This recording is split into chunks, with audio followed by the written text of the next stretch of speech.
It's Sunday and morning 8:30. மொச்சிக்காய் குழம்பு முந்தின நாள் வச்சது இருந்தது. ஸோ அது கூடவே தோசை வச்சு சாப்பிட்டாச்சு. ஹஸ்பண்ட் தோசை வேணான்னு சொன்னாங்கன்னா அவங்களுக்கு மட்டும் சப்பாத்தி வித் மொச்சிக்காய் குழம்பு. வேறு காம்பினேஷனாக இருந்தாலும் அதுதான் இருந்ததை வச்சு அட்ஜஸ்ட் பண்ணியாச்சு. மதியத்துக்கு வெஜிடபிள் பிரியாணி தான் பண்ணியிருந்தேன். நான்வெஜ் எதுவும் எடுக்கல. அதுக்கும் கொஞ்சம் வேர்டு காம்பினேஷன் தான். என்னென்னு பார்த்தீங்கன்னா பாவக்காய்.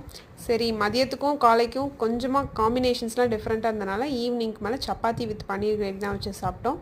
பொள்ளாச்சியோட அழகே அழகு தான். ட்ராவலிங் அப்படின்னும் போது செம்மையாக என்ஜாய் பண்ணிட்டு போகலாம். சுற்றி வயக்காடு, தோப்பு, தென்னை மரம் இப்படி தான் இருக்கும். வெளியே ஆன் தி வேல ஒரு ஒர்க் இருக்கவே முடிச்சுட்டு ஈவினிங்க்கு மேலே டின்னரும் வெளியவே சாப்பிட்டு வந்தாச்சு. ஹஸ்பண்ட் நெய் ரோஸ்ட் ஆர்டர் பண்ணியிருந்தாங்க. கோன் சூப்பராக இருந்தது பார்க்கவே. நான் ஊத்தாப்பம். கடைசியாக 2 பேருமே ஜூஸ் குடிச்சிட்டு அவ்வளோதான், அன்றைக்கி டே கம்ப்ளீட் பண்ணியாச்சு. உங்களுக்கு சண்டே எப்படி போச்சு அப்படின்றத மறக்காமல் கமெண்ட் செக்ஷனில் சொல்லுங்கள். நீங்கள் நான்வெஜ் சாப்பிட்டீங்களா, வெஜ்ஜு சாப்பிட்டீங்களா அப்படின்றதையும் சொல்லுங்கள்.